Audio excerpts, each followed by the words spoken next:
Alors, bonjour, hi.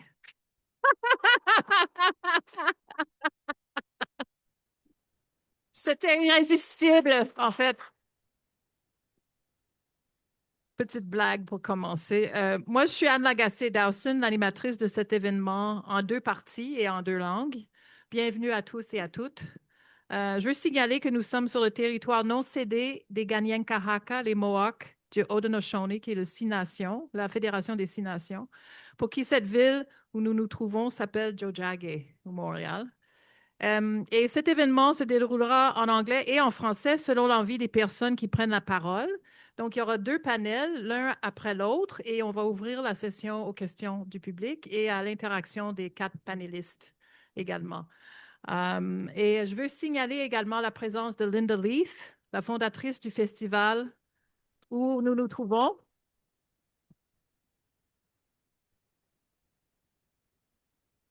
Vraiment une création inspirée, Linda. Merci beaucoup. Sans parler de la maison d'édition que Linda a fondée également. So welcome to this bilingual event called Who Really Belongs in Quebec? Qui fait vraiment partie du Québec? It's a co-creation of the festival and of the Quebec Writers Federation. So a big thank you to Laurie Schubert of the QWF.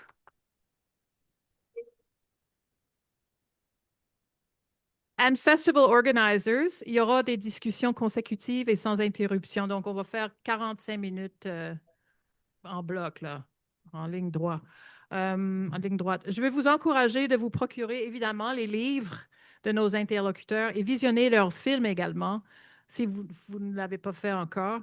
The feature film based on Kim's book Rue, starring Karine Vanasse, is absolutely a jewel. I totally recommend it. What We Choose to Remember by Guy Rodgers is also a very wonderful film to see. And more than a dozen films by Francine as well, who goes back to the Fifth Estate and did numbers of great documentaries as well for television. Les quatre panélistes sont très, très talentueux. They're making an important and even critical contribution to the public life of Quebec, this place that we love and sometimes love less. And the turnout today, the fact that this is a sold out crowd is a tribute to that reality, that we're all struggling, constantly posing questions of ourselves and of the environment in which we find ourselves. So thank you to all of you for being here and supporting the festival, but also participating in this debate and for caring about these issues as we move into the future together here in Quebec. So 30-minute block, 30-minute block, 30-minute block is how we're going to do it with no breaks. Et on va commencer avec la première discussion. Que signifie être québécois ou québécoise pour nos deux panélistes? Suffit-il d'être né ici? Where does one go from being a good Quebecer to being a not so good Quebecer? Our two panelists in this first discussion are Governor General Award-winning author Kim Thúy, who's on Zoom. So the queen of the event. Thank you for having me. And I'm sorry. Overlooking us. It's a bit like the Wizard of Oz, I was thinking, actually. There she is. So like dominating the room, Kim. Et puis, it's terrible. It's terrible to see me that way, but okay, I'll try to the, make myself smaller. Is and it I'm possible? no monarchist, by the way. But the reason this is happening in this way is because Kim is the présidente du Salon du Livre de la Côte-Nord. Et elle se trouve à Sept-Îles actuellement, là. Elle est avec nous, mais elle est au loin en même temps. Et puis, chanceux les participants du Salon du Livre de la Côte-Nord. And also with us in person on stage is Toula Drimonis, who's well known to many of you for her columns and books and presence on media and radio, etc. And she is, what's your most recent book called, Toula? Remind me. Is this on? Yes, I think so. Okay. Seeking Asylum is my second book, the most recent one. The one that continues to sell really well is We the Others, which has been translated into French, Right. Nous les autres. And Kim's books are now translated into, I don't even know, over 30 languages, 1 million copies sold. Like these people are stars in their own right, and it's really, really fun to be with them. So, une chaleureuse bienvenue à vous deux. Let's start with you, Kim. You're like a veritable poster child for the phenomenon called integration in Quebec. You arrived here as a child. You've had enormous success as a writer and a filmmaker and a personality in media. You've won multiple prizes, including the Governor General's Award. How do you identify yourself when you meet someone for the first time who doesn't know you? How do you describe yourself?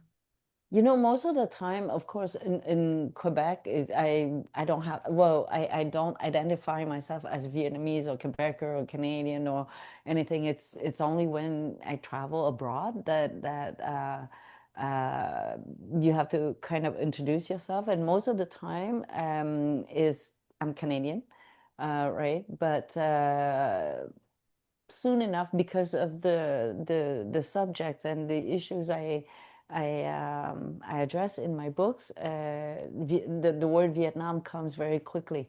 And but most of the time, I should say, people invite me because of my Quebecer identity.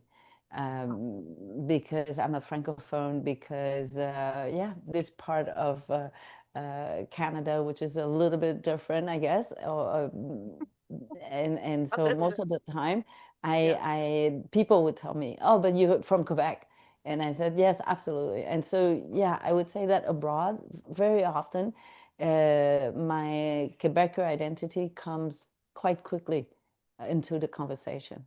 Okay. And what about you, Toula? Yeah, same thing. I think it depends on the context. When I'm traveling, I was in Morocco recently. I would tell everyone I'm a Quebecer because I know that in Morocco, which is a French-speaking country, people knew of Quebec and they knew of a lot of Quebecers that travel there. If I'm in Europe, I'll probably say Canadian because I don't assume that people necessarily know of the province of Quebec. Living here, when I'm traveling in Canada, I'll happily say I'm a Quebecer. I'm a proud Quebecer.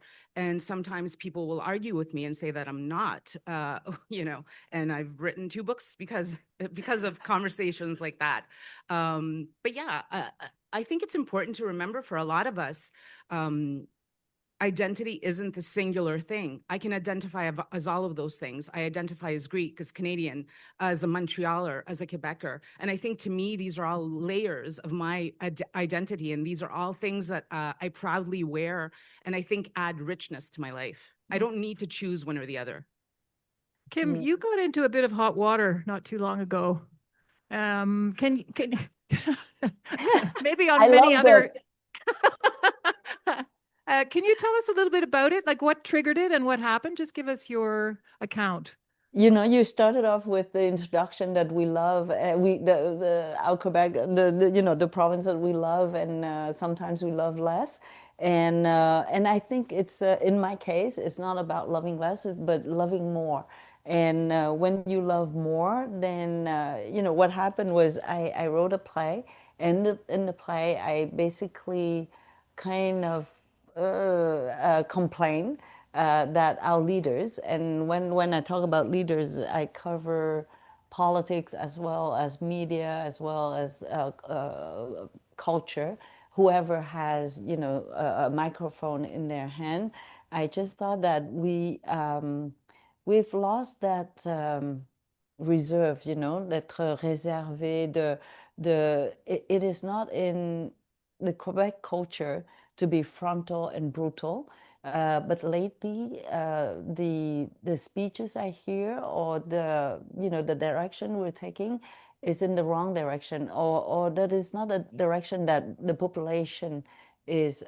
It's not reflecting our population. And so I come from from Vietnam, and during wartime and 3 years after the war, the change of regime and so on and so forth. And you could see how a government can divide a population so quickly. And in Vietnam, it took maybe less than a month that you become scared of your neighbor, of your even inside the same family, because each of us has had to stand up to denounce, to denounce someone. Even at the age of 7, between 7 and 10, I had to stand up in the classroom and denounce an anti-cultural act committed by somebody. And when you're 7 years old, what you have is your family. So you become aware of the impact of what you hear and what you say very quickly. And so everybody was scared of everybody. So it's that trauma that trauma defined how you reacted.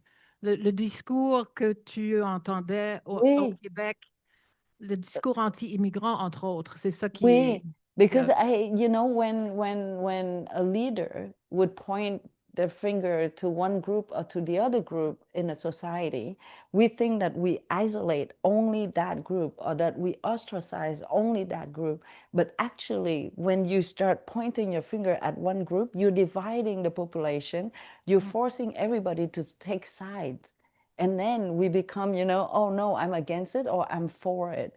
And to me, the work of a leader is to gather us together, to find a common denominator and to make us grow together and bigger. And so I was just warning, to say we should stop this kind of discours, that we say so. Est-ce que tu te rappelles de ce que tu as dit exactement, la phrase ou la... Parce que Mathieu Bock-Côté n'a vraiment pas aimé ce que tu as dit, hein? Many of them, actually. No, because I said that, it hurts me because this does not reflect the Quebec that I know. This does not reflect la culture québécoise, which I love so much.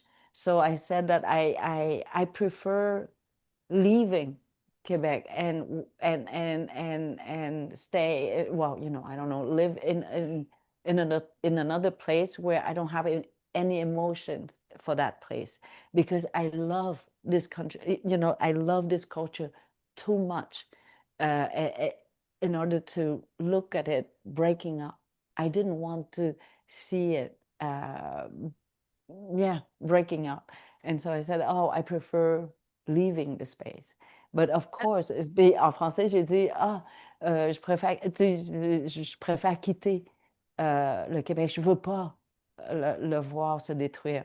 And of course, you know how it is, when we want to criticize someone, we can just take whatever we need to take in order to say that basically people said that I was ungrateful to criticize the place which raised me and saved me, basically. And, alors que tu chantes la louange au Québec à répétition dans tes romans, dans tes... non, mais oui, non, mais même à ce moment-là, parce que I was saying that I love this country too much. I love this culture too much, and I love its people too much to be capable of looking at it, going the wrong way. And so, but they took only one part. Ouais. And, Et puis, they started attacking me. Oui, tu as subi des attaques vraiment injustes, à mon avis, puis je pense que la plupart des gens diront la même chose. Ça paraissait vraiment démesuré, complètement à côté. Puis Toula en sait quelque chose. Justement, elle a écrit un chapitre dans son livre qui s'appelle An Attitude of Gratitude, où elle entame exactement le sujet. Tu sais que, enfin, why don't you just jump in, Toula, on that? When this happened with Kim, and I've never met Kim, and I've read a few of her lovely books, I jumped to her defense, and I wrote a column for the Montreal Gazette. Like, I write a column, an opinion column for the Gazette, and I wrote a column because first of all, what she said wasn't all that radical. She was expressing her feelings about being hurt about this anti-immigrant rhetoric that has ramped up here, and it's not unique to Quebec. We're seeing it in North America, we're seeing it in Europe, we're definitely seeing it in the States, and it was offensive to me to see people and certain opinion columnists who, like Kim has been a Quebecer longer than some of these people have been alive, but they somehow felt entitled to criticize her. And this type of criticism that she received, that she was ungrateful, that she didn't have the right, this right that you as an immigrant or the child of immigrants, that you somehow don't have the right to criticize your home, because this is your home. So if someone comes around and tells you, you don't have the right, or you're being ungrateful, what they're insinuating is that you're not on the same level as everyone else. Somehow there's a hierarchy and you're slightly below, and that random person that comes to me on social media and tells me, well, no, you're not really a Quebecer because you work in English, or your last name is Drimonis, so it's ethnic. What they're saying is you don't fit into that very rigid, small definition of what a Quebecer is supposed to be. And I say, no, I am a Quebecer. Just the fact that I work in English doesn't make me a non-Quebecer. Just the fact that my last name is Drimonis doesn't make me a non-Quebecer.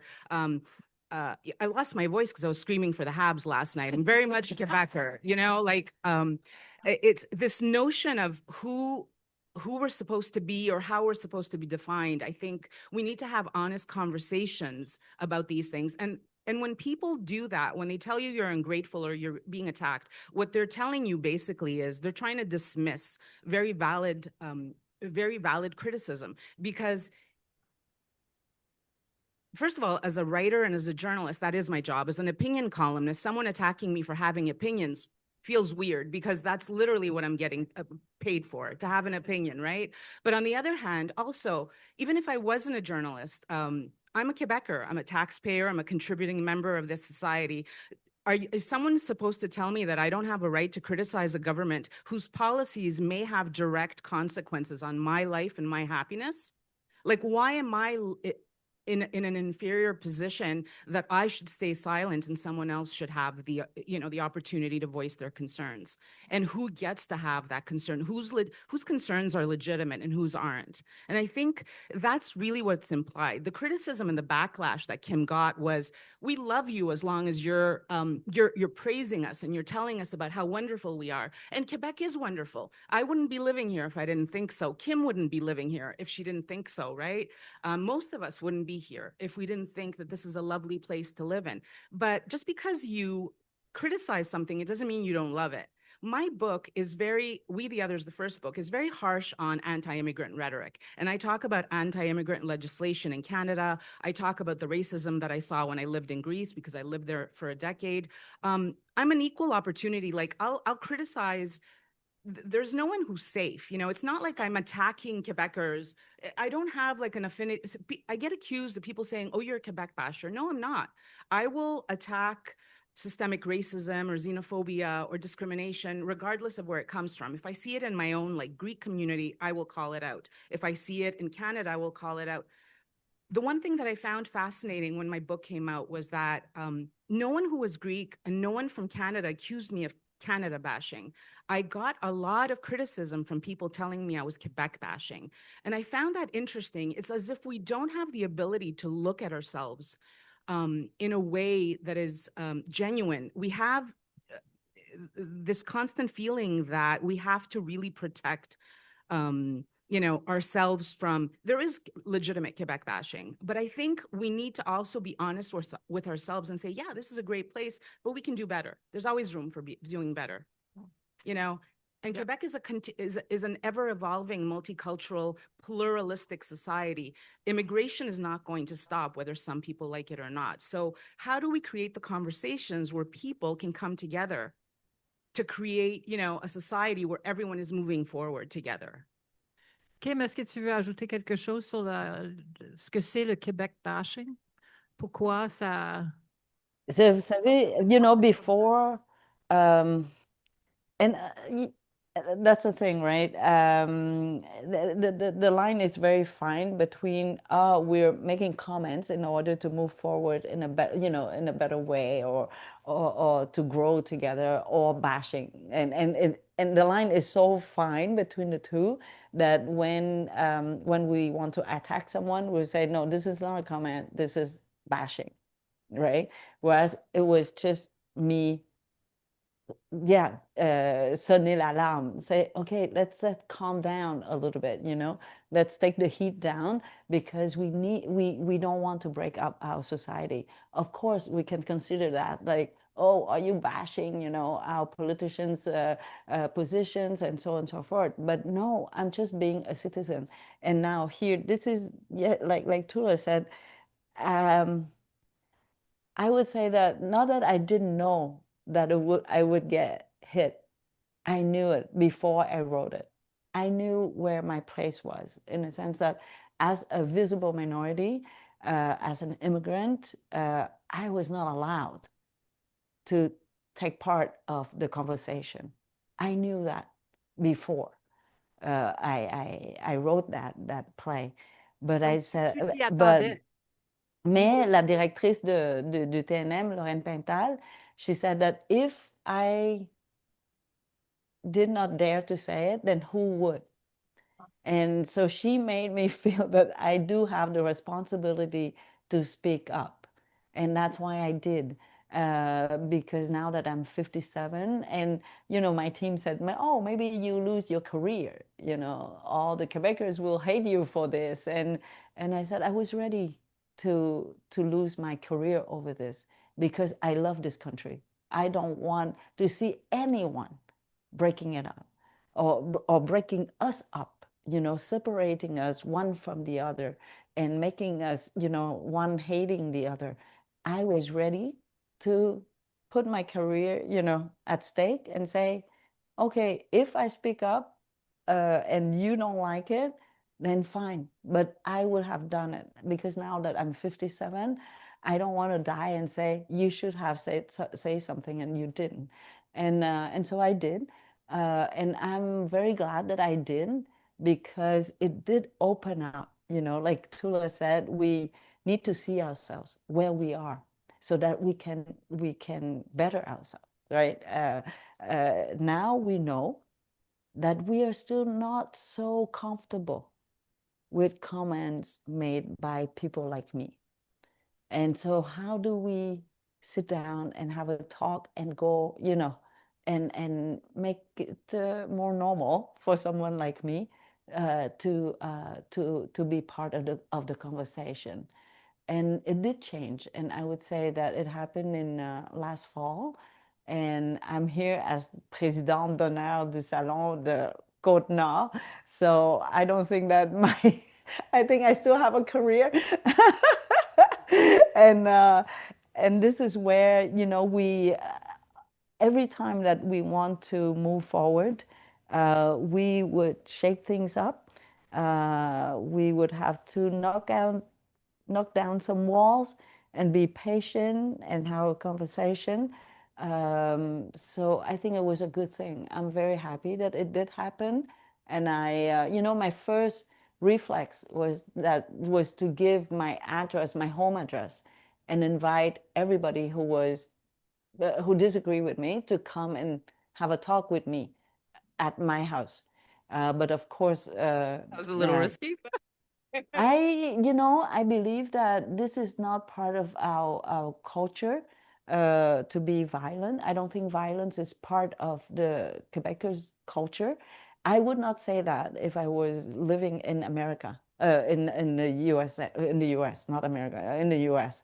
I would, of course, I would not have given my address, but because we are in Quebec, because, and if I have to choose a word to describe our culture is tenderness. We still have that tendresse, in our society, and this is our culture. So I was not scared at all. And I bet you if my team let me give out my address, there would be no incident whatsoever. Here in Côte-Nord, yesterday on the radio, I gave out my room number and nobody came. I said I'm at room 413 and nobody came. Because this is Quebec. This is who we are. And this is still who we are. And so I'm very happy that it did happen. And we're almost up against the clock for this last segment. I wonder if you wanted to just add a comment or two to it. I'm sorry that nobody so went. much- If I'd known, I would have gone, Kim. I would have. There's so much to say that we're going to run out of time, but I do agree with Kim on that. I do think, and I always say this often in many of my columns I've written, when I get frustrated with the politics, I say Quebecers are so much better than sometimes than our politicians, because I feel that they push buttons that are very easy to push for political gain. But in my everyday interactions, Quebecers are amazing. And I mean Francophone Quebecers, Anglophone Quebecers. I agree with you on the point that it is a peaceful and a peace-loving society where people don't want confrontation and people get along. But sometimes the inability to actually express yourself can also create kind of that frustration, you know? So I think it's good to have honest, good faith conversations about this, all of this that people are feeling, you know, on all sides. I think we need to have more of this, and to potentially allow, I feel like often in the media, extremist voices are the ones that are the loudest. You know, we get like a Mathieu Bocoté on one side and a Richard Martineau, and then we get some Anglophone that are angry phones, you know, like it's nice to kind of have the vast majority of Quebecers, I think, are really in the middle, you know, that really want to get along and are interested in how can they improve their lives and their children's lives and everyone, their neighbors' lives, and how can we get along with each other and just, you know, move forward in a united way with kind of the common goals. We're not that different, you know. We have these. It's only here in Quebec where I see like francophones, anglophones, allophones. It's like we're categorizing everybody and we're throwing everybody into these categories and pigeonholing people. Not only, I feel like as the decades are going by and immigration is changing and the demographics are also changing, and also because of Bill 101, Bill 101 kids are walking around speaking 2-3 languages effortlessly, you know, where they switch from language to language. These definitions are not even going to be applicable down the road. They're going to be antiquated, not only to mention intermarriage and how people, you know, I have friends where I ask them, are you an Anglophone? Do you consider yourself an Anglophone or a Francophone? They'll be like, I don't know. I mean, both of these languages, I consider them my mother tongue. Or I have friends, like I'm Greek, and the younger generation of Greeks are all, they're the post-Bill 101 kids. They're all perfectly trilingual. You know, they speak effortlessly all 3 languages. And it's shocking to me because my French is like the French that I learned on my own. I was not educated in French, but when I moved back from Greece, it felt completely ridiculous to me to decide to move to Canada, to move to Quebec and not learn to speak French, because I would be missing out on so much. You know, like it makes no sense to live here and not speak French. Ce que j'allais dire en terminant, excuse-moi Kim, c'est que Toula est arrivé ici. Non, t'es né ici? Nous n'avons pas le même discours, le même parcours, pas du tout. Moi, je suis née ici, mais je suis partie quand j'étais 10 ans. En Grèce? C'est ça. Puis j'ai vécu... revenu après. Exactement. Alors que Kim est arrivée à l'âge de 10 ans, c'est ça, hein? We have like completely flipped different. Et puis, tu ne parlais pas le français quand tu es arrivée? Ben non, pas du tout. Puis moi, oui, on peut parler de la loi 101, mais sincèrement, pour moi, pour pouvoir, et c'est ce que en tout cas, si la politique aimerait m'entendre, ce que j'aimerais dire, c'est que, you know, we can learn a language. To love a language, you need to fall in love with the people. Not with the language, but with the people. And you know how it is when we meet an Italian, we want, you know, we fall in love with the Italian, we want to learn Italian, right? And so it's the same thing here. I fell in love with the Quebecers. And I'm telling you, I became Quebecers at the first second before I could pronounce my first word in French. Which was what? That was when we arrived in the parking lot in Granby, when they took us in, and right away at that moment, they loved us for nothing in return. There was no expectations. It was not because I was going to become a doctor or I don't know, a lawyer, a technician of some sort. No, they loved me. Yeah, they just love me because they love me. And when you think about it today as a writer, which country would want me? I'm not on any list, you know, of anybody. Nobody would need another writer. So we don't stress enough that what we need to do is to have people falling in love with us, so that they would take in our culture. Et dans ce cas-là, la langue n'est plus une langue apprise, mais une langue incarnée. You know, it is under my skin today. It doesn't matter where I live now or later. I'll always be a Quebecer because of that love, right? So yes, you can have this loi 101, but if you don't give that love, la langue va toujours être seulement un instrument. Ouais. Elle ne fera jamais partie d'une culture.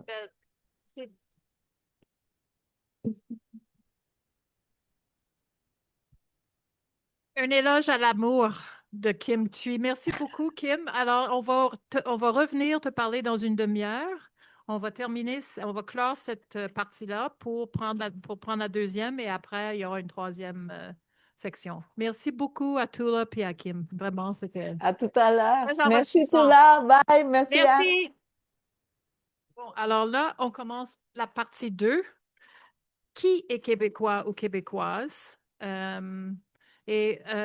Francine Pelletier, vous la connaissez, journaliste, chroniqueur, auteur, documentariste, plus de 11 films à son actif, franco-ontarienne d'Ottawa, habite Montréal depuis les années 70. And Guy Rodgers, reconnu pour son implication dans la communauté artistique montréalaise et son essai What We Choose to Forget, suivi du film What We Choose to Remember. Il est né dans l'Ouest canadien et déménagé en Australie jeune et est revenu au Québec pour étudier à l'École nationale du théâtre. Alors, ce sont des personnes avec un passé riche et intéressant. And we're going to talk a little bit about, again, let's start with the key question, how do you identify yourselves? And then we'll take it further with the discussion of the work that you do and what you're planning to do. And then we'll take questions from the audience. So let's start with you, Francine. Tu t'identifies de quelle façon? Si tu faut que tu te mettes une étiquette, ce serait quoi? Et c'est quoi les étiquettes, là? Canadienne, montréalaise, femme du monde. Anglophone, citoyenne du monde, c'est ça? Ouais. Francophone. Écoute, moi, je suis venue au Québec en 1975. Effectivement, j'ai grandi à Ottawa. J'étudiais dans l'Ouest canadien, en Alberta, of all places. Dans les années 70, c'était des belles années, j'ai eu l'appel de la race, comme dirait Lionel Groux. Le chanoine a appelé. J'explique tout ça dans mon livre. En fait, mon livre, la façon, je vais faire comme Kim, ta description du Québec, a place we love and we love less. If I had to summarize my book, that's what it's about. It's how je suis venue au Québec et je suis tombée terriblement en amour avec le Québec. Et aujourd'hui, je suis un peu moins amoureuse. Et le livre explique en fait pourquoi le us and them est revenu aujourd'hui. Ça n'existait pas à ce point-là, ça a toujours existé un peu au Québec, mais ça n'existait pas dans les années 70. Le nationalisme, l'indépendantisme était beaucoup plus ouvert sur le monde. C'était une période glorieuse et je comprends que Kim est tombée en amour avec le Québec. Moi aussi, je suis tombée en amour avec le Québec. Comme franco-ontarienne, je ne m'étais jamais posé la question, est-ce que je suis francophone ou anglophone? Mes parents, deux francophones, mais j'ai grandi à Ottawa avec l'anglais dans une oreille et mes grands-mères étaient irlandaises. Donc, I have never learned English. I had English in one ear and French in the other, and I never thought about that identity. I thought actually until Alberta came around, it was the years when some people in Alberta would complain about the French on cereal boxes. Oh, come on. Alors, that got me started. And then I started thinking, je pourrais pas demeurer francophone. In Ottawa, it was easy to be, it was a large francophone population. So it was easy to think that you can have both worlds, the best of both worlds. But obviously in Alberta, to remain a francophone, not that I really wanted to remain in Alberta, but I didn't know where I was going in any case at that point. And I had to think long and hard, who am I? Is how important is French to me? Could I, because I was already on the slippery slope of assimilation. And I'll come back to that because I think that's the thing that's lost on the Anglo/allophone community in Quebec is the bigger picture. There is a slippery slope. Right. We are a cube of sugar beside a gallon of coffee. The Francophones are 2% of North America. It is a miracle to have survived this long. Yeah. And so everyone has a civic duty to honor that. And I think that's what happened in the 70s and 80s with the first referendum, which scared so many of the English community, that the ones who remained are lovers of Quebec, have that idea that, of course, That would be all of us here today. Yes, Yes. this is no. That's But it's fragile, and I will come back to that. It is fragile now like never before, and it explains a little bit what Kim is going through, and I am going through in a way, because I'm allowed to say those things, but I'm ignored when I do it. You know, like the book has much more retentissement, same book in English Canada than it does here in French Canada. Wow. But Okay. I go on Okay. too much. So it's hard to know when to stop on these issues. They're amazingly deep and rooted. I think a lot of people feel really strongly, very emotionally about this. So Guy, tell us, how do you identify yourself as a person who's had a peripatetic Well, past? I spent the first 25 years of my life kind of unrooted and feeling like an outsider, particularly after my family moved to Australia. And I realized even though I was white and I spoke English, there are all sorts of barriers to becoming an insider. And, you know, and I think it was Kim who said, you can't criticize when you're a foreigner. And the fact, whenever I would criticize Australia, they'd say, well, if you just don't like it, mate, why don't you bugger off? So eventually I did. But when I left, I didn't really know where I was going. So I bought a ticket to Berlin and I was learning German. And the morning I arrived in Vancouver, there was an ad in the Vancouver Sun for a brand new playwriting course at the National Theatre School. I had a girlfriend who took me to see 2 plays, so I thought I could write a play. So as I was traveling across the country, visiting my relatives, I had a portable typewriter. I wrote a play. I deposited it in Montreal. I spent the summer in Europe, and I phoned them, and I got in.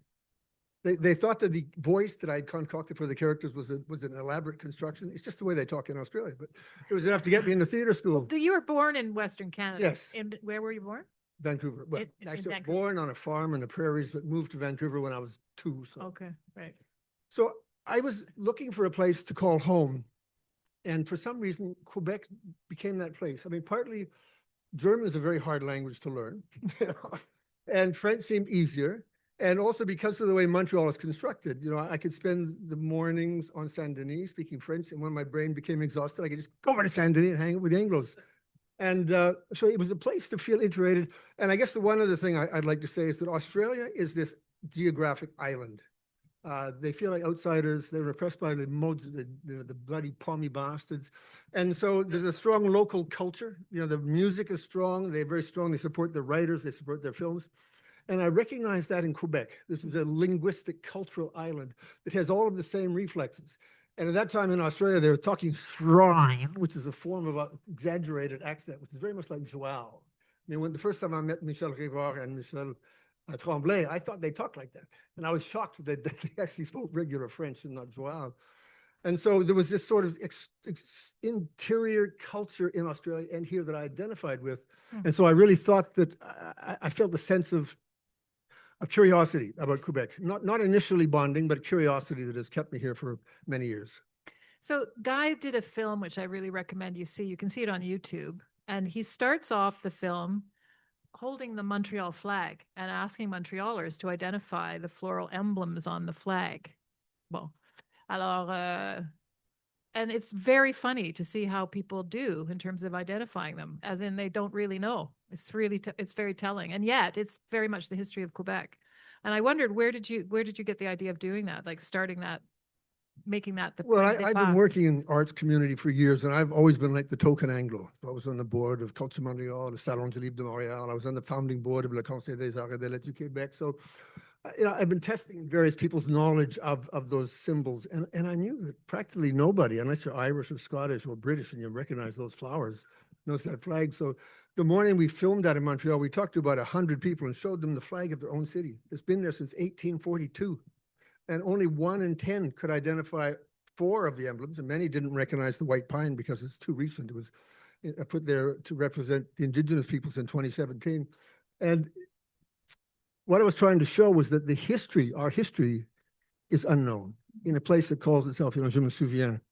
And one thing that I've tried to do in all of my work is to show that the non-Francophone, I mean, my film was really about non-Francophones arriving in Nouvelle-France, and how right from the beginning, they have contributed.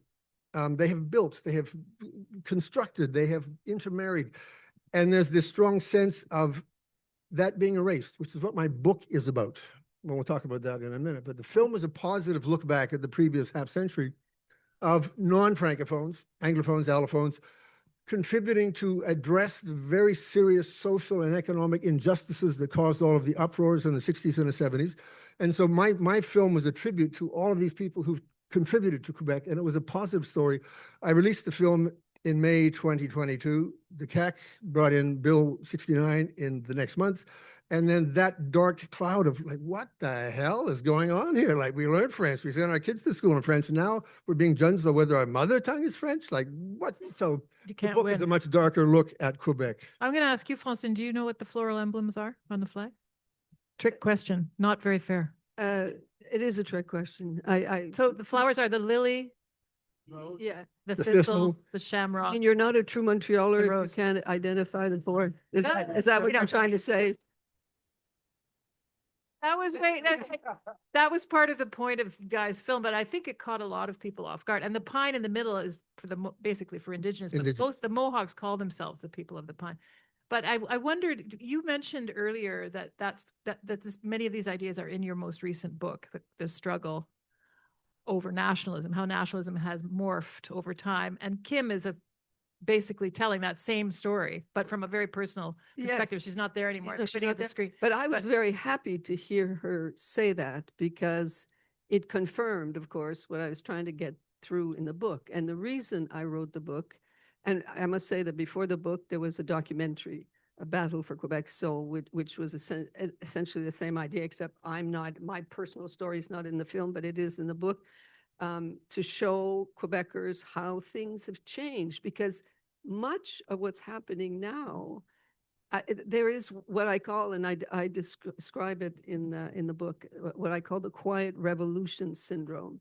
You know, Quebec is a very peculiar place with a very peculiar history, and the quiet revolution makes it all that much more peculiar because it severed the history of Quebec between all the bad, which was behind us, la grande noirceur, Duplessis, la loi du cadenas, the church, the domination of the church. And it's true that in the space of a little less or a little more than 10 years, Quebec completely transformed itself. And the statistic I most like to give about this, and speaks to me, is women's fertility.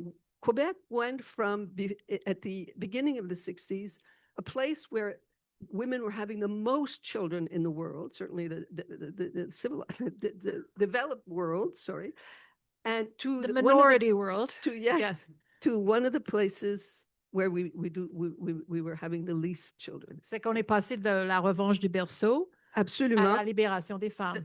So the survival mode of Quebec was until the Quiet Revolution, was, of course, there were three things that kept Francophone Quebec alive: religion, isolation, most people were farmers, and speaking French, and all of those things went together. The Quiet Revolution comes along, makes Quebec a modern, progressive-looking society. The church is thrown out. People have moved to the cities for a while. And so there's only the French language left. But at that point, the model of survival is the celebration. And that's why Quebec was so irresistible in the 60s and 70s. And even today, what Kim so eloquently describes as the people, the culture, it is a place of tremendous culture. And it's true, people are warm. It's not just that we are peace-loving and nonviolent. La joie de vivre, you know, what actually, if you've lived in other places in Canada, why they call Montreal the best city to live, it's la joie de vivre. It's all of those things. And so that was what was the ticket for 20 years at least, you know, from 60s to the beginning of the 90s until the last referendum. And as I describe in the book, the last unfortunately, Jacques Parizeau, who was a great statesman and a wonderful man in his own right. And I just want to mention, Francine made a lovely film, which I recommend, called Monsieur, which is specifically about Jacques Parizeau. And you see the nuance of this guy, like a well-educated, well-intentioned guy who completely derailed on the night of the referendum. On that night when he said l'argent et le vote ethnique. And that said, and he didn't realize it, and we didn't realize it. I didn't realize it when I was doing the film on him, which was 2003, that actually that's when it's, because I have since now studied this, that's when things start changing. That is the pivotal moment when the us and them comes back. And, you know, there was the reason, you know, to always think, you know, that people who have a different name and a different language are not part of Quebec is because that's the old survival model, which we thought we had gotten rid of with the Quiet Revolution and the Partie Québécois and things like that. And suddenly in 1995, in the last referendum, that comes back to haunt the province and of course the movement.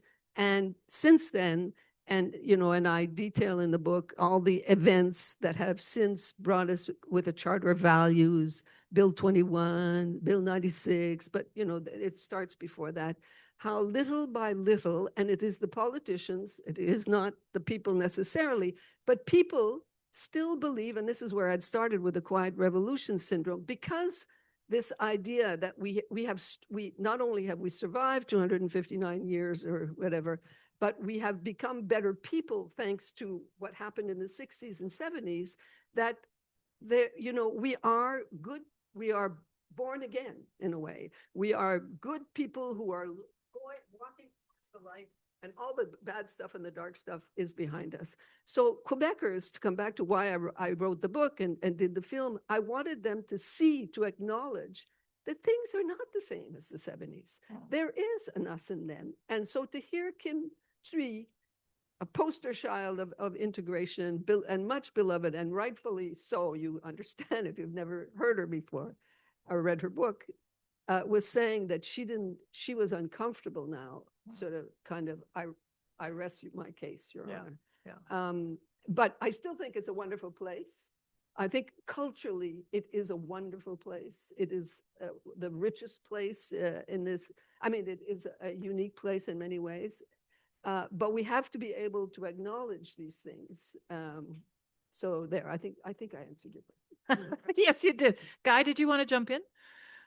Add anything to that? Well, the rise of nationalism, of course, has been disturbing for all of us.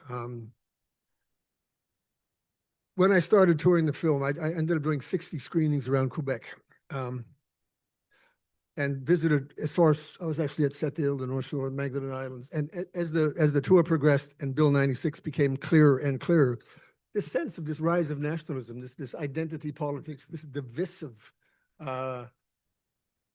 plan on the part of the CAQ became more obvious. And there were moments like once in Ormstown, there was a woman who stood up after the filming of screening and said, "My family's been here for 197 years. You know, we're coming up to our 200th anniversary. We cleared the land, we planted the first orchard, and we don't know if this government would help us celebrate or would rather see us leave." And nobody in the room jumped up and said, "Hey, that's crazy talk." So there's this sense of like there's an us that belongs, and there's others who are disposable. I mean, it's not violent in this way. It's many ways it's very subtle, but there's this sense of the others. If you don't like it, well, bugger off. And I was particularly shocked when there's a whole chapter in my book about visiting schools, because when I would speak to university groups 10 or 15 years ago and talk about language, you know, they'd kind of roll their eyes and go, "Oh, that's such a boomer thing, you know, like we're all multilingual. We don't care about language. It's not a thing for our generation." I go, "Great, you know, I mean, if this issue dies with us, perfect, you know." But when I was touring my film in 2024, as the CAQ was dumping on universities and saying there's too much English and too many students, talking to students and seeing them wondering, either, you know, kids who came here who wanted to come to McGill or Concordia, particularly McGill, of course, thinking like, why? Like, if I graduated, am I wanted? But it was really the kids who were born and raised here, and some of them multi-generation, saying, "I really don't know if there's any future for me here." I find that shocking. I find it scandalous. And all of my work has been really invested in trying to explain how the others in Quebec contribute, and vice versa, also explaining why, you know, the Francophone majority has serious issues, and there's some serious historical trauma that needs to be recognized and respected. But, you know, my work has been focused on trying to create a dialogue so that, you know, maybe we can work together better and fit in better so that the kids will have a stronger, happier future.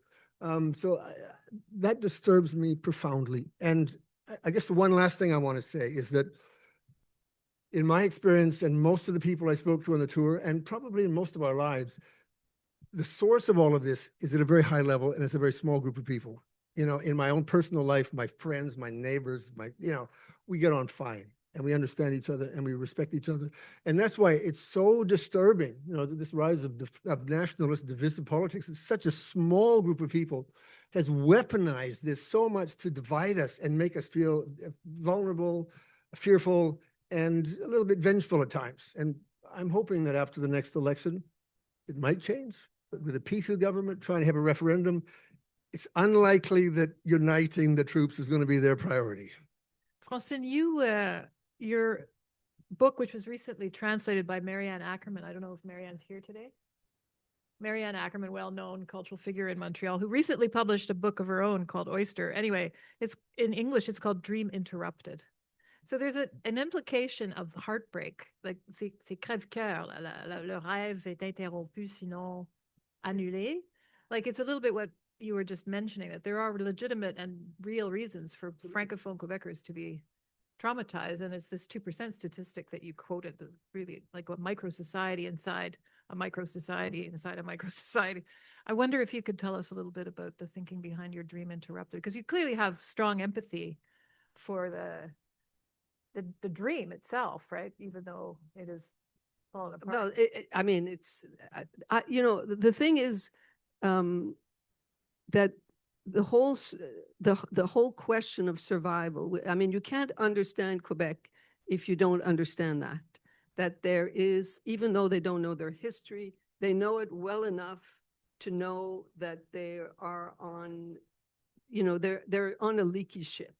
I mean, I think every Francophone has that inside them, and I describe in the book, when I come to Montreal, I feel like I'm part of that resistance. How, every Francophone is a fait partie de la résistance, underground, sort of thing.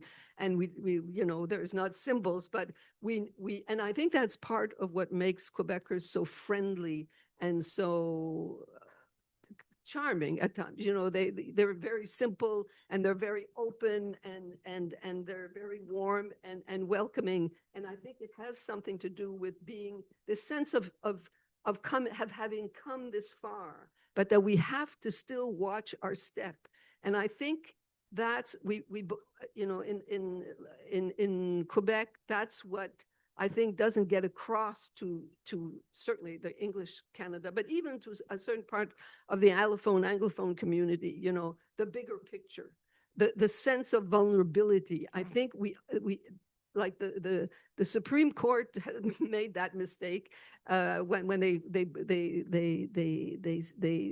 they came down against Bill 101, but the rest of Canada does that mistake, thinking that we've been there all this time and we speak French and it's just going to go on. It could very well not go on. Wow. And one of the things I say at the end is that we're now we have to now, after having two survival modes, the dark past survival mode and the progressive quiet revolution survival mode with, celebrating Francophone culture and stuff like that. We are now in a different era, because for the first time, 73% of Quebecers speak English. In Ontario, 11% of Ontarians speak French. So we have become very, very bilingual. English, which was, the bee in our bonnet, Anglo-Canadian imperialism, is how the whole independence movement, got going and stuff. You always have to have an enemy for something, and it has to be the enemy for the longest time was the other, and the other was, when it wasn't immigrants, it was the Anglo establishment. Now, with the internet, everyone wants to speak English. Everyone does speak English. We do not have an enemy. And so the possibility of assimilation is 10 times what it's been in the past. Yeah. But no one is fighting that. We're just fighting the political class is only busy quibbling with Ottawa about every little thing, rather than, put the accent where it should be. But what I'm saying is that there is a big picture, and it's not all that rassurant, you know. en effet. And on the other hand, the blind spot of francophones is they still don't see how the anglophones and the allophones are whipping boys and girls for the political class to, you know, send a message to the francophone majority: we have your back, don't worry, we'll keep them away, you know. Yeah. Which is a horrible, that's what's been happening over the last 20 years or 15 years. And that's a horrible thing. We all have to fight against it. But I just want, there is another, you know, there is something there's a reason for all that, is what I'm trying to say. Mm.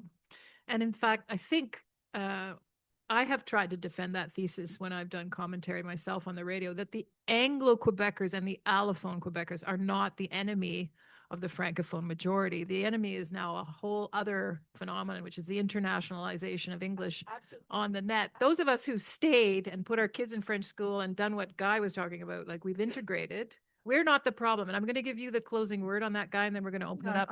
Just one moment. I'm just going to say we're going to open it up to questions. There's a microphone here for people to come up and express themselves or ask questions. And then we're going to bring Toula back up on the stage as well. And Kim's going to return to the screen. So just for you to give us the closing word, Guy. Francine has expressed very well the sense of insecurity from the Francophone side, the idea of assimilation. The other side of the equation is not recognized. And I've spent a lot of time working on multi-generational language acquisition and transmission. And so people who were educated in Quebec in the 50s and 60s, mostly in English schools, Catholic or French, and there's a whole sub-story of why they were turned away from French Catholic schools when they tried to get into them, but educated in English schools and not very well. Second language instruction was not very good. So most people, as adults, at their own effort and expense, learned as much French as they needed professionally and personally to pursue their lives and their careers. In most cases, because they struggled and felt the obstacles of not having good quality French, they put their kids in immersion programs or in French schools. So there is this effort on the part of all of these immigrants to embrace French. I mean, we're not rejecting French. You know, we're trying to support that idea of French, you know, should be the public language, is vulnerable. And that is not recognized. And I think that for many people is the most hurtful part of all of this CAC stuff about, you know, you have to learn French in 6 months. Impossible, you know, and I mean, that whole thing is just to sort of make sure you don't go over and talk to those Anglos, you know, don't talk to them, come over and don't talk to us. But the recognition, and it takes 3 generations to fully assimilate. I mean, I know people look at me, je parle français assez bien. Je suis autodidacte. J'avais pas un très bon prof, mais quand même. But my wife, who's Francophone, speaks to our kids in French, and our grandchildren speak to each other in French. So people look at me and go, all those years, you still speak French with an accent, and you can never tell le from la? No, I can't. You know, if you don't know when I say le chose, then I mean la chose, you have a problem. So this recognition that all of these other people who actually have learned French and are speaking French and perhaps pass unheard because their French is so good, they're not getting the recognition that they need. And I think if these stories were understood better, we could have a more positive conversation about how we could work together because we all love this place and want it to succeed. Yeah. Like there's a Concordia professor did this study where it showed that Francophone Quebecers, if they hear any accent, it can be it can be someone speaking with a French accent, a Creole accent, any accent, already they lose interest. That person loses credibility. It is it's that basic survival. You know, they're not quite one of us, you know, which is why they spend a lot of time saying, tu viens d'où, toi? Tu viens d'où, toi? It's partly honest curiosity, and it's partly distinguishing between people. Pigeonholing. But yeah, there's good reasons for that, and there's bad reasons for that. You know? Yeah. I mean, that question of being always, you know, a cube of sugar beside a gallon of coffee does explain why Quebec is such a vibrant, much more politicized, much more culturally alive place than anywhere else in North America. Yeah. I would say. Totally. But it also means that it brings this edge, meaniness, this edge. Vengeful, this political class that wants to, revenge itself, se venger sur the minorities to make the francophones feel better. They think they're making the francophones feel better. And unfortunately, some of them do, but. C'est très bien dit. So I think what we'll do is we'll have Toula come back up here. Toula, you take this chair and I'll get another one. Okay. Yeah, and I'm hoping Kim will rejoin us. She's busy in Sept-Îles. No, I'm with you. I'm with you. Just come and sit here. We'll share a mic, I guess. Oh, God. Yeah, okay.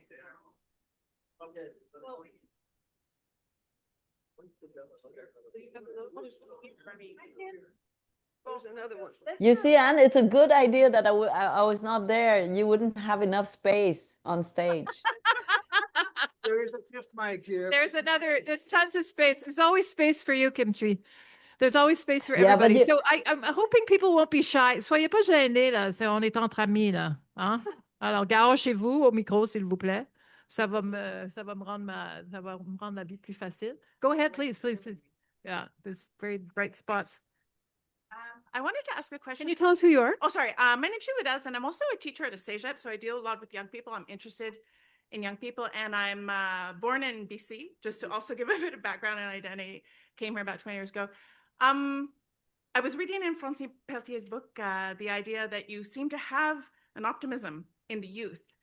And the youth that I am in contact with, I'll say it's mixed, even here in Montreal.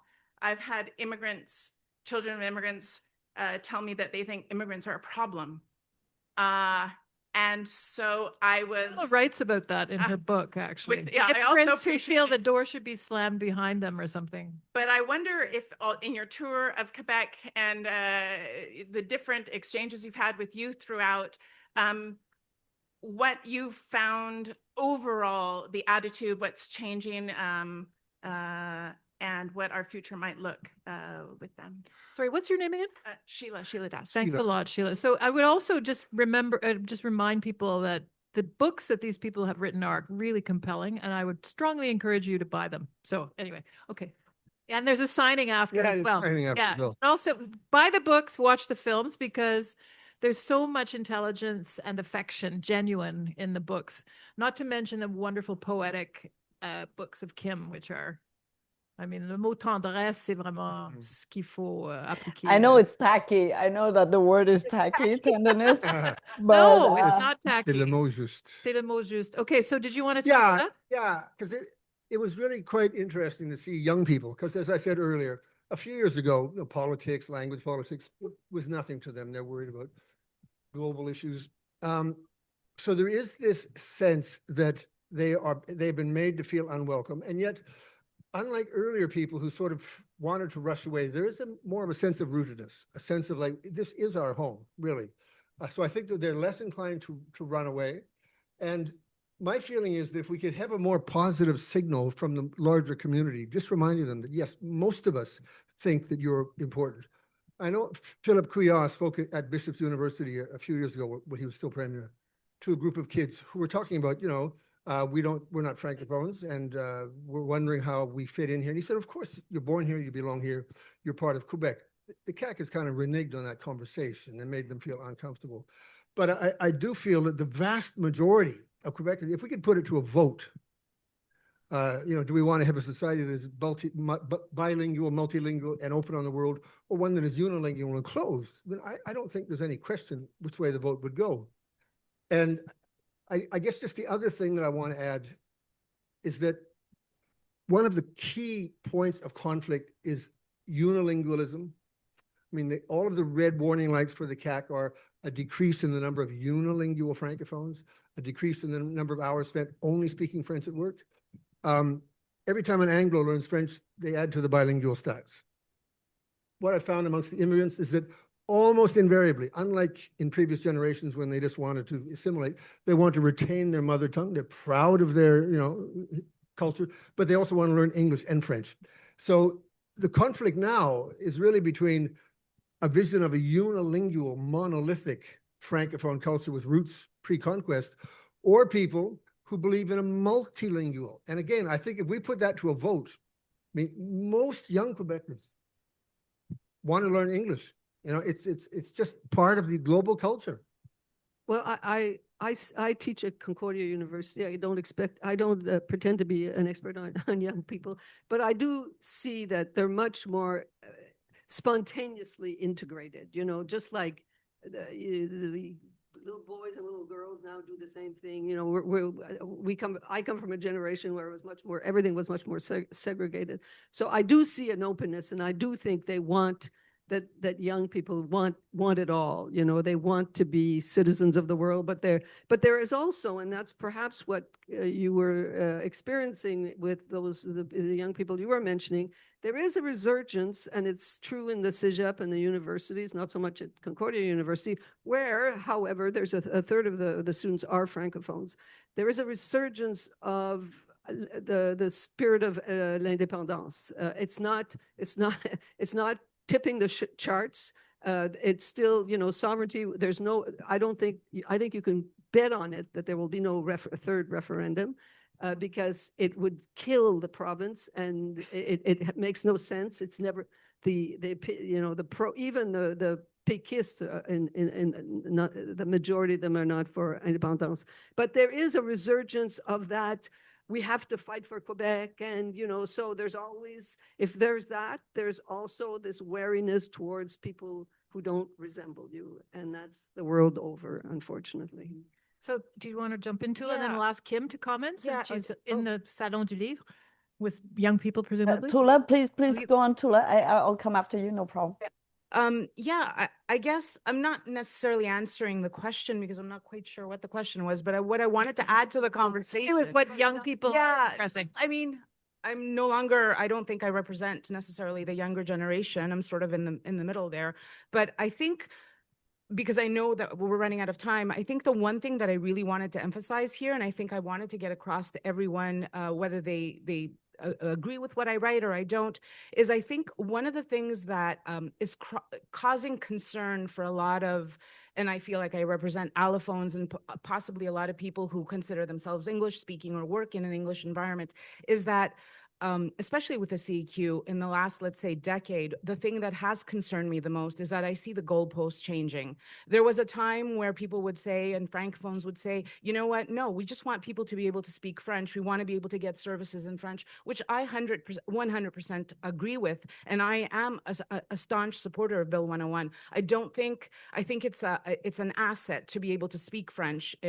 I don't think that you can make a real life here without at least having a rudimentary knowledge of the language, because not only to be able to work and to navigate your way around, but to, as Kim was saying, to fall in love with the culture. You know, like I love reading French books. I love, you know, obviously I'm a journalist. I'm involved in politics. I'm on Instagram. I love French jokes. They're actually very similar to Greek. The sense of humor is kind of silly, you know. You want to be immersed. So I'm a staunch supporter of Bill 101 because I understand the logic behind it. And I also feel that French will always, as Francine said, will always be fragile within the North American context. It's inevitable. That being said, though, we've reached a point now where people, when we have studies or politicians are talking about what language I'm speaking at home, whether, you know, I'm speaking in Greek with my mother or possibly I'm speaking English with my friends, I feel like that's no one's business. You know, what language I'm dreaming in is no one's business. And that's when the goalposts are changing, and all of a sudden, someone whose mother tongue, who, as Guy said, you can't do anything about that, your mother tongue is your mother tongue, is made to feel as if they are lesser than or they're othered because of it. And that's when it's dangerous, I think, to live in a society where we're kind of looking at things in that kind of a way. And politicians are pushing those buttons because they're c'est payant pour les politiciens, because it's very easy to push those buttons because there is very legitimate cultural and linguistic insecurity in Quebec, and it pays for politicians to push those buttons. But what instead of addressing the real issues, exactly, like healthcare and education, it derails the real, for example, issues. You know, the real issues that we should be focusing on right now and making sure that we should be focusing on. So changing the goalposts, I think, is something that we should be aware of, and we should push back, you know, even people who feel that, yeah, French needs to be protected when someone is commenting on what someone's mother tongue is, or whether they're speaking or whether they're working in another language alongside French. So what? Yeah, So and Guy we Guy live in has a very mentioned that global too. world, you know, yeah. Montreal is a very multicultural, polyglot. You don't agree with the CEO of Air Canada. Oh my God, no. That That guy's been the bane of every Anglophone's existence, because He's every such a- time people throw him in our face, I'm like, I have nothing to do with.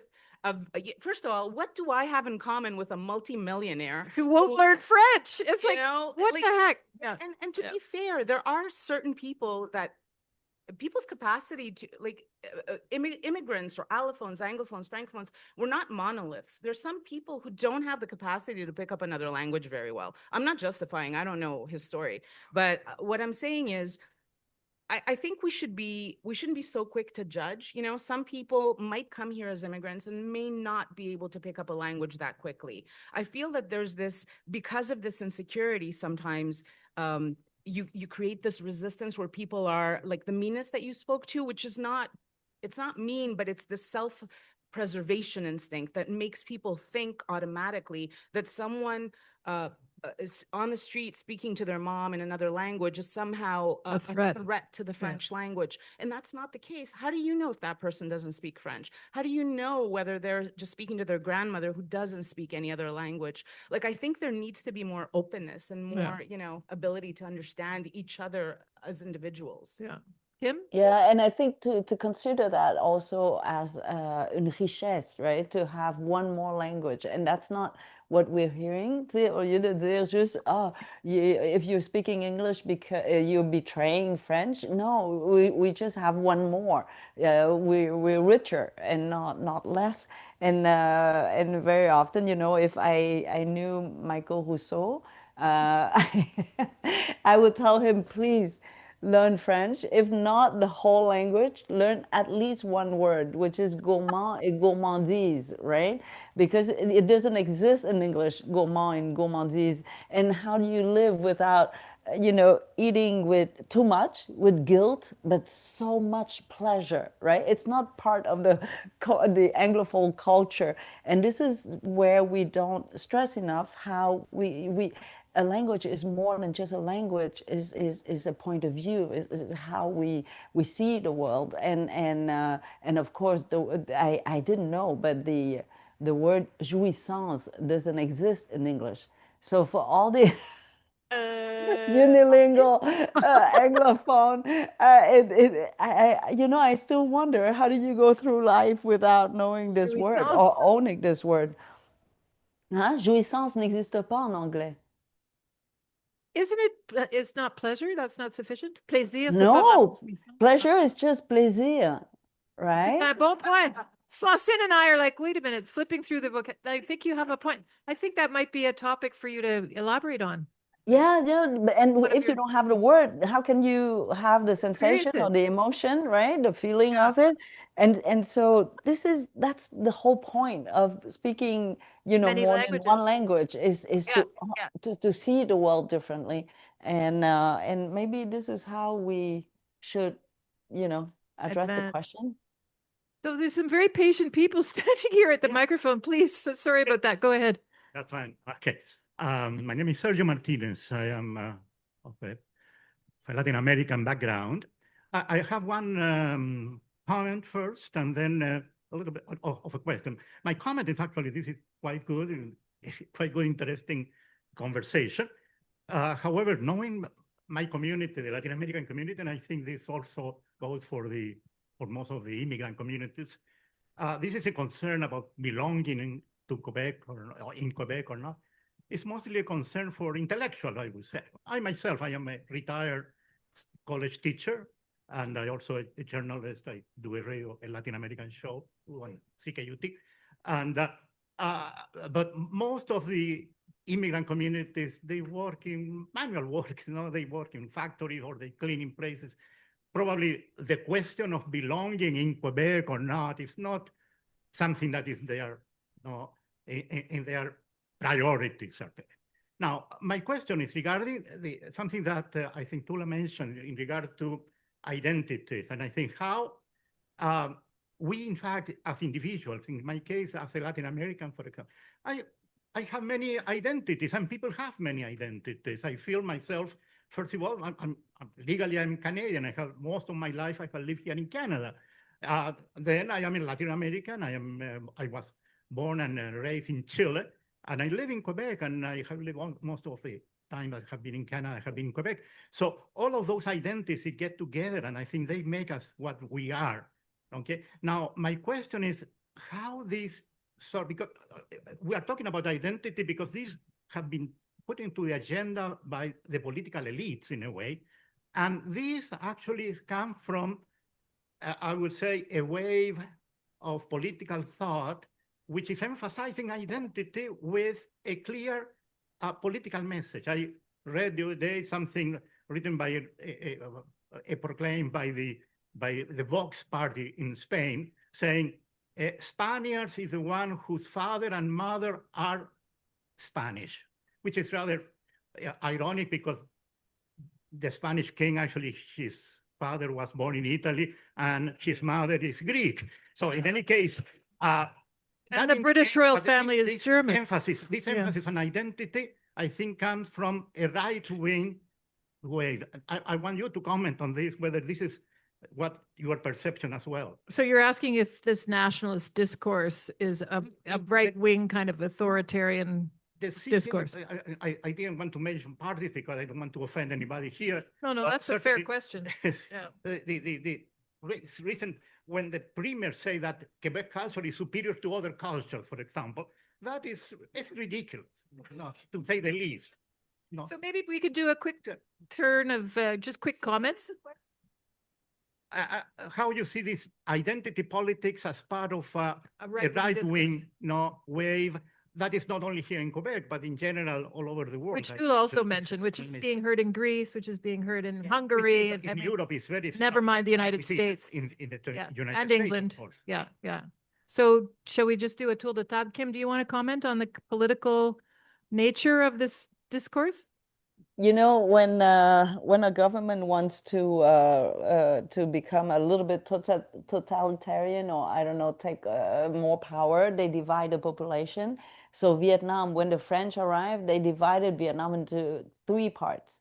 The north, the center, and the south. And then all of a sudden, the north is not the center, and the center was not the south, and we should not love each other, and the north was better than the south, but the center was the royal family, you know, so it's about dividing. When you want to take more power from the population, you just divide the population, diviser pour régner. And this is why identity, and then we take it down to identity. Oh, you're from the north, so of course you're this. And then if you're from the south, of course you're this.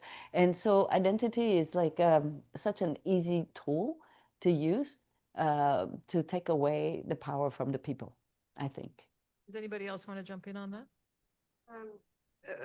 It's a complicated question, and I know there's lots of.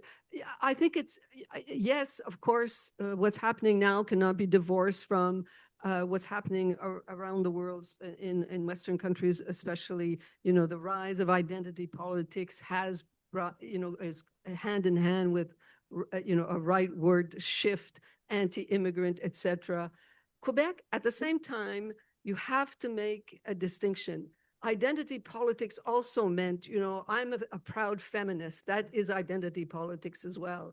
And identity politics, and that's what I've been trying to say, in Quebec, because of its history, and it was progressive for a while, not for the longest time, unfortunately. It was fairly short in terms of the big picture.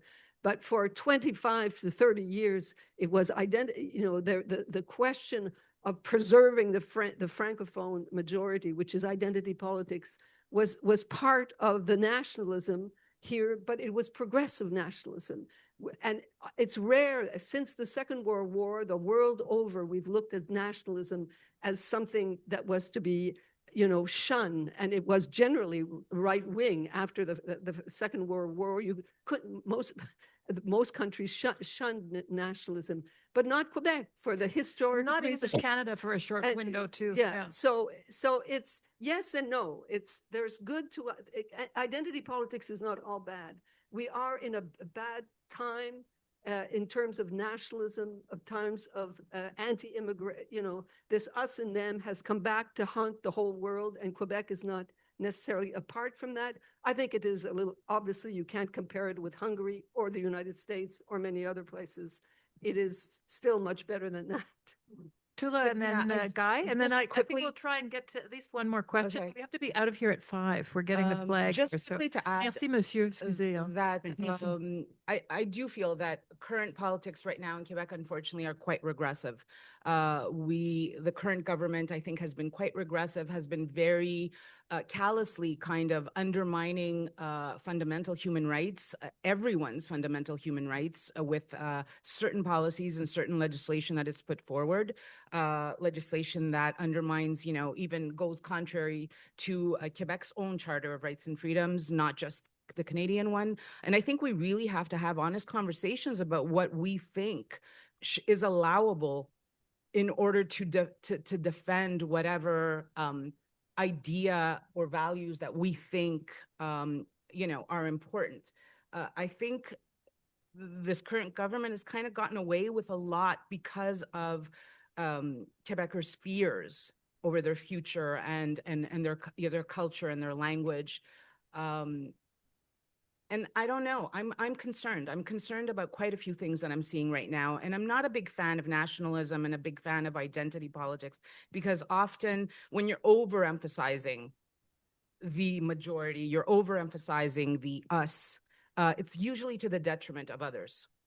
And you're marginalizing, whether you're doing it deliberately or subconsciously, you tend to marginalize or ostracize or alienate others. And what you're doing is you're preventing people from feeling. That's essentially why I wrote my book. It was a warning and a plea to be careful how you talk about immigrants, how you talk about people who are in any minority capacity, whether it's a religious minority, cultural, linguistic minority, because if you speak of them as a liability, as a threat, as a deterrent to whatever your goals are, you are not allowing them to feel like they're part of the whole and part of us. And that is dangerous for integration in the long run. Yeah. Did you want to add anything to that? I'll just say, part of this is a short-term blip in that the 21st century has had very, very high immigration rates around the world, which has allowed that sort of right-wing ethnic fear of immigrant discourse to happen. Here in Quebec, through permanent and temporary residents, we've had very high numbers, which has also allowed that sort of discourse. I think once we move beyond that blip and start talking about the real place of immigrants, and because we know, all of the kids that I talked to in the school said they recognize that the future depends on immigration. We're not going to be making French-speaking babies in sufficient numbers to fill the workforce. So I took some hope from the young people recognizing we have to find a way to include the immigrants, to make them feel part of our society, but also to recognize their contribution. So I'm feeling positive, sort of. Sorry, go ahead. Hi, so thank you for this great opportunity to hear from all of you. All of your perspectives are so interesting. And I think it's a good thing that we're getting into more deeper aspects of the conversation together. And congratulations on all of your accomplishments and all the work you're doing to educate people on this very topic. And Kim Thúy, I want to congratulate you on your courage. I watched Tout le monde en parle, and I was really rooting for you and yelling at the TV saying, how can people treat you like this? It's okay. It's okay. It was just a conversation. When I saw the insults, they printed the insults on the corner of the TV. I was mortified and embarrassed for my province and embarrassed for our country of Canada that we have people talking to you and telling you, you know where the airport is. That's sick. That's sick, and it's unacceptable.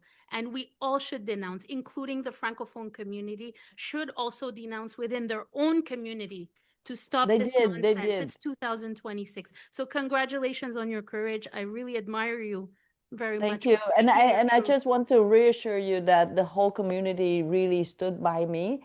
And the people who really, attacked me did not represent even 5% of all the support that I got. So we still have a very good society.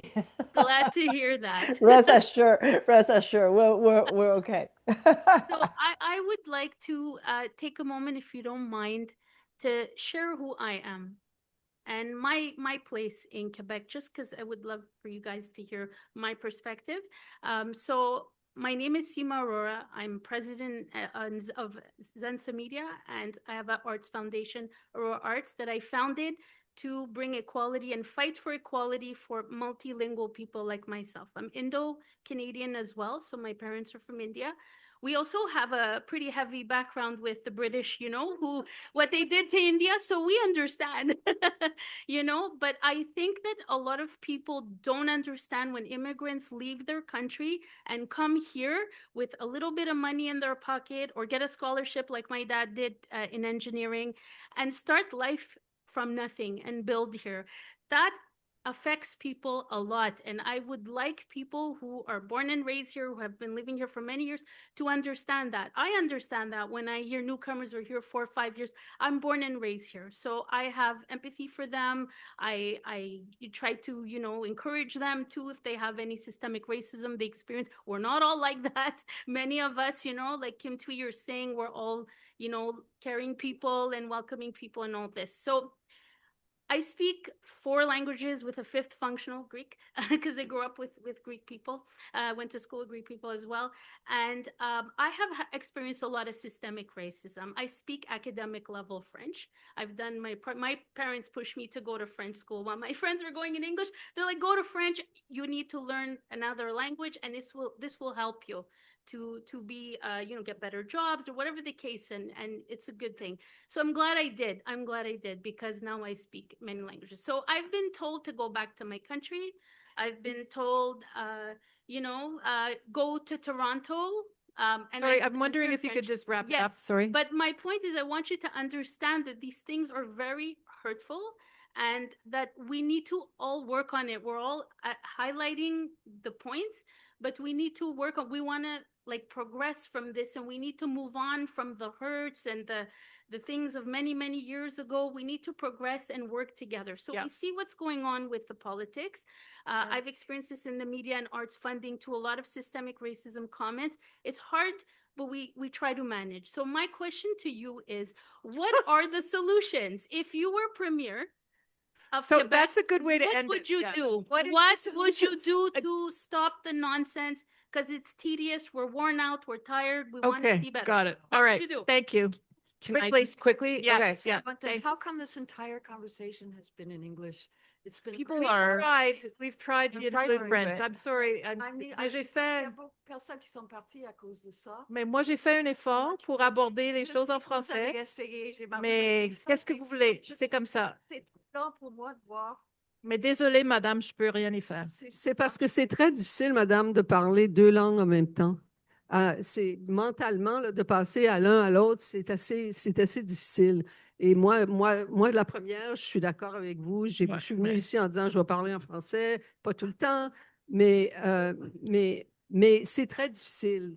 Alors, on est d'accord que le français doit être préservé et on doit le parler le plus souvent possible, mais dans un endroit où la majorité, la langue première est, je pense, l'anglais. C'est notre tendresse à nous d'essayer de parler. Enfin. C'est ça. Mais on tient compte de votre commentaire. Vous avez raison, mais c'est regrettable. Enfin. En même temps, je vous dirais que j'ai accepté de faire beaucoup de rencontres pour la francophonie, mais en anglais. Pourquoi? Parce que je crois que la culture francophone est beaucoup plus grande que juste la langue. Parfois, en utilisant une langue qui permet de rejoindre plus de monde pour parler de notre culture, c'est aussi transmettre notre culture, de réussir à transmettre ce que nous avons, ce que nous portons. Et donc, la langue, dans ces cas-là, devient seulement un véhicule, en fait, pour partager la culture francophone. Et que je parle en anglais ou que je parle en vietnamien, je sais que je réfléchis en tant que francophone parce que j'ai étudié en français, même pas en français, en québécois. Donc, je suis d'abord et avant tout québécoise, même si ma langue maternelle est considérée comme étant la langue vietnamienne et non pas la langue québécoise selon les statistiques, là. Donc, je vous dirais oui, la langue, mais aussi si on veut rejoindre ceux qui ne parlent pas notre langue, mais de transmettre nos inquiétudes ou sinon nos réflexions. Parfois, oui, on utilise peut-être une langue qui rejoint plus de gens, mais pour mieux Et pour transmettre en clore, fait parce que notre là, message. je pense qu'il y a des gens qui attendent pour rentrer dans la salle. Je vais Désolée. demander aux gens un dernier mot. La dernière question, c'était qu'est-ce que c'est le message? Qu'est-ce que c'est la solution? En 2 phrases. Et on va fermer, on va Alors, terminer je vais commencer, je vais le dire en français. La solution, c'est l'éducation. C'est l'éducation. C'est-à-dire qu'on s'ignore les uns les autres. On est ignorant de ce que les autres vivent. Les francophones ne savent pas assez ce que les anglophones et les allophones vivent et vice-versa. D'accord. Je pense qu'il y a un manque de sensibilité. On ne se connaît pas assez, finalement. OK. Guy, 2 sentences. Similar dialogue, education through dialogue, speaking to one another. And I think all of us here are trying to make films, to write books, to engage in a dialogue so that we understand one another better, sympathize with one another better. Okay, I do agree d'accord. there's a fundamental kindness in Quebec that can prevail. Ouais, d'accord. Toula? Yeah, no, I agree. Education and definitely speaking to each other, mais francisation, je comprends pas comment on peut mettre l'emphase toujours sur la francisation, sur la nécessité de promouvoir, de protéger la langue. Puis à la même temps, comme journaliste, j'ai fait des entrevues avec les demandeurs d'asile qui sont obligés de parler français dans 6 mois, mais qui sont dans une liste d'attente qui est beaucoup plus longue qu'il y a 1 an. Pour la formation, pour la They're francisation. waiting, they're Yeah. in a list, they're in a waiting list for over a year, Ouais. yet they can't access French. Okay. And I just learned in Le Devoir yesterday that there's going to be another cut of like 40% in francisation. Ouais. So Puis what on- are we doing? Ouais, ça, c'est scandaleux, ça. C'est vraiment, oui. C'est comme ouais. une double... OK. Et là, on va donner le dernier mot à notre Oui. poète et romancière. Sorry, one last word to Kim and then we'll be Oui. out of here. Alors, Sorry, c'est go très ahead. court pour moi. Je crois que si on commençait par changer le mot inclusion pour ouverture, parce que inclusion, on commence avec quelque chose qui existe déjà, puis on inclut ceux qu'on aimerait bien inclure, alors que si on parle de ouverture, ben c'est des 2 côtés, on s'ouvre pour se retrouver ou sinon on s'ouvre pour être encore plus large. Donc, peut-être que le mot inclusion est le mauvais mot, que ça devrait être plutôt ouverture entre nous. Et Voilà. plus de ressources pour la francisation. Évidemment. Plus d'amour. Merci à vous, à l'assistance. Vous êtes vraiment merveilleuse. Et merci à nos interlocuteurs et panélistes. Merci à Metropolis Blue, Laurie Schubert.